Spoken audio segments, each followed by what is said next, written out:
Hey everyone, welcome to another video. In this video, we're going to be unpacking 3 hacks that you can implement in your business from a digital marketing perspective as of today that can make a drastic difference. I want to say almost double the amount of leads or quotes that you are generating on a monthly basis, which means technically if you have a strong conversion process, you can almost double your business theoretically. I want to say that these hacks are not just stuff that I found online. It's actually things that we've been implementing for clients of ours for the last couple of months now and is making a drastic difference in their results. So if you are a small to medium-sized business looking for some new ideas on how to improve your marketing to generate more sales or leads, whatever it may be that you do, then this will be a video to pay attention to. So get your pen and paper ready.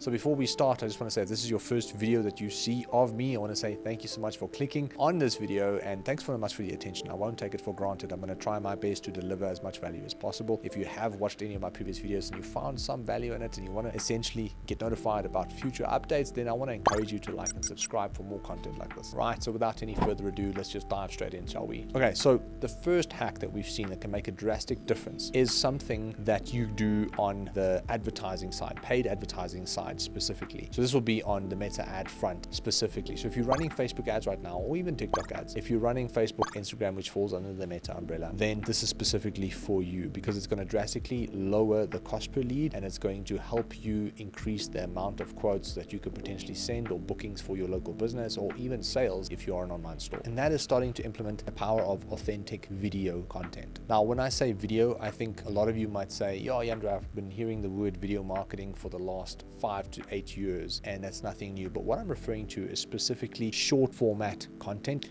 in the form of what we call these days a reel on Instagram. At the same time, it's not just a generic ad that you do of a slideshow of different products or services. It's an actual behind the scenes or authentic type of reel. Now, these are not just any types of videos. Essentially, we're talking about short form video content, anything between 30 to 60, maybe even 90 seconds, nothing really longer than that, just because attention spans don't allow it. And I think we call it reels, from a meta ecosystem, it's called reels, but it's also the kind of format that you might see on TikTok. But this excludes the designed type of videos or well-edited, produced type of quality type videos. It's more authentic behind the scene type stuff that works really, really well. So in essence, this is just a bit of a twist on the video marketing game, and that boils down to creating a vertical format. The size is usually 180 in width and 1920 in height.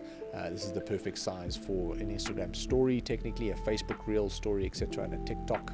And don't forget that it's ideally less than 90 seconds. Anything between 30 to 60 seconds, I think, will be spot on. Now, the question you need to ask yourself is what can you start sharing behind the scenes in 30 to 60 seconds that can also tie in with the specific product or service that you're selling on the back of that video? Because this is one of the biggest mistakes people make. People make video content, and then when people click on that video, they go to the site or they leave their details, but the product that they're actually selling on the back of that has got nothing to do with that video, or it's not really that applicable. There's a bit of a disconnect. So if you can create some authentic behind the scene content and tie it in with the actual product or service that you're selling, then you should see a really healthy uptake and people who watch and click the video and also wanted quotes from your business and might actually become customers. Some authentic video content might be if you're a sports nutrition brand, having a 30 to 60 second reel explaining how the product is actually being made, having actual video footage of the facility, where it is made, how it gets made, who's involved in the making process, how do you do the flavoring, how do you get the texture of the product correct, how do you prevent your products from clumping, whatever it may be. This is the type of stuff that people want to see because we're living in a world where people appreciate authenticity, and that's what consumers are really after. Gone are the days of just putting ads out and having the sales roll in. It's now up to the business owners and the people who are involved in these businesses to truly open their cards and really show people what the business is all about. And one thing we need to understand is that every year there is what we call a BS meter, a bull meter, that every single consumer has, and the more fraudulent companies and fraudsters and scam artists are there in the world, the higher everyone's BS meters will be. So therefore, in order to penetrate that and to ensure that your ads actually get seen and clicked and eventually convert, is that we need to create content that will allow people to lower their BS meter, and the only way to do that is to be as authentic as possible about what's happening with your business behind the scenes. Another example might be that if you're a beauty business, you can showcase how the treatments gets done, what kind of machine you have, how does the machine work, and what kind of difference it makes makes. Maybe sharing authentic before and afters when it comes to specific treatments. Obviously, if you have a cleaning company, you can literally show before and after on how dirty the carpet was, how clean it is now, what machines you're using, what kind of chemicals you're using to clean, why those chemicals work better than others, who's behind the actual company. As the founder, you can show your team, and you can show how Sarah is, cleaning the carpet, and how James ensures that all the quotes get attended to. The bottom line is that people want to work with people, and they want to see that your business is real and legit, and that you're not going to scam them, take their money and run. And the more authentic content that you can create in a short form format, the better you will do from a paid advertising perspective.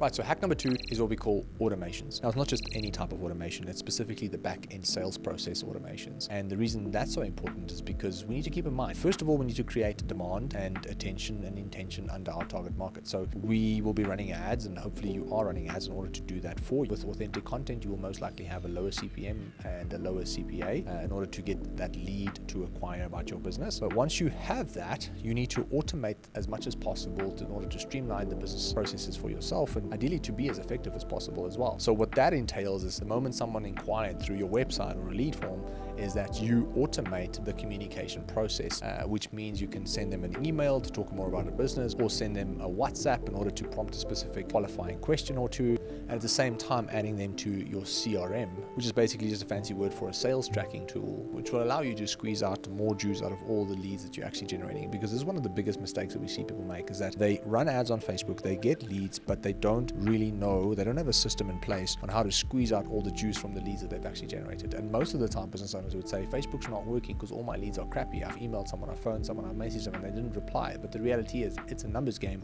and these people are inquiring with many other companies too. So if you can't follow up with them religiously once a day for at least a week before you decide that it's not a qualified lead, which most of you don't do because you only do a one phone call or an SMS, and then you just think the lead is not interested, but meanwhile they were just distracted, busy with family and other matters, and because of the fact that you gave up before your competition, they most likely got the deal and you didn't. So if a lead comes in and you can automate the process by putting them into the CRM, and at the same time sending them an email and a WhatsApp, you now have a sales team that can go into your CRM every hour, every second hour, whatever it may be of the day, whenever they've got time, and they can start communicating with those leads accordingly. And at the same time, if they didn't manage to get hold of that lead in a specific amount of time, that's okay, because communication eventually still went out, and there would have been an email sent out to them, there would have been a WhatsApp message. And here's where I just want to add like a bit of a side note, because essentially as a lead comes in, you want to communicate with that person as quickly as possible, not something to do tomorrow or the next day, because the longer you wait, the higher the probability is that someone is going to go with someone else. We're living in a world where people want instant gratification, which means if they want a quote, they want it now. If they want the deal, they want it now. And with that said, it's your job to jump on those leads as quickly as possible. So hopefully you have a sales team,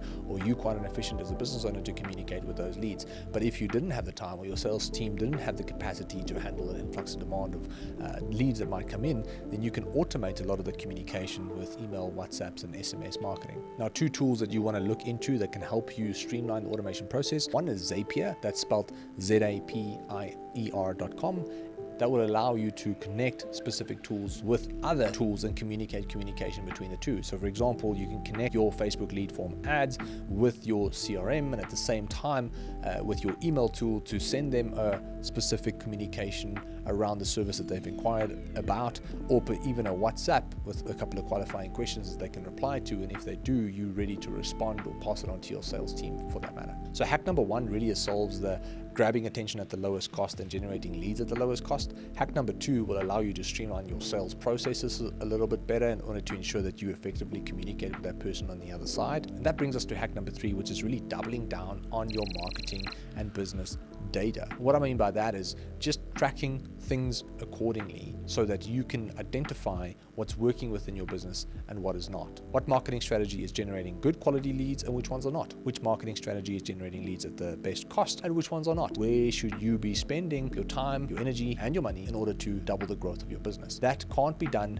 if you're not tracking your marketing and business metrics accordingly. So specific metrics that you would like to track is how much are we spending on Facebook or Google ads every single month? Number 1. The next thing you want to do is, what is it costing us for someone to come to our site? The next metric you want to track is the conversion rate between the amount of people that click and actually convert into leads. So that's what we call your lead conversion rate. So how many people are coming to your website and how many of them are converting into leads. So if 100 people come to your site and one of them convert into leads, then you have a 1% conversion rate from traffic to lead. Now with that data, you can ask yourself, how the hell do we get this to 2%? What tweaks can I make in order to improve this metric? Because if I'm going to improve this metric, I'm going to be able to increase the amount of leads I get from the same amount of money that I'm spending. And this is where you can ask yourself, can I create a better ad that can drive better quality traffic to my site that will allow me to convert a higher percentage of them into leads? Or can I make tweaks to my site that will take the current quality traffic that I have and convert that into more leads? And this is how you start to squeeze more juice out of the existing marketing budget that you already have. The third metric that you want to consider tracking is the cost per lead. Or if you're an online store, maybe the cost per add to cart or the cost per initiate checkout. This is essentially the cost of the action someone takes before they become a customer. By measuring this, you get an idea of the cost of every single opportunity in your business. So for argument's sake, if you spend $5,000 on marketing and you've generated 100 leads for your business, then that means that your lead cost is 50 Rand per lead. With that metric, you can say, hey, it's costing us X to get a lead, which means if we double our lead flow, we could potentially double our business. So therefore, if we double our budget, we most likely will be able to at least grow our business by 50, 60 or 70%, if not 100. So the fourth metric you want to track is the actual cost of an acquisition. This is what most local businesses don't do. Everybody tracks the cost per lead on Facebook because that's easy to do, but none of them really take the time to figure out what is it actually costing a business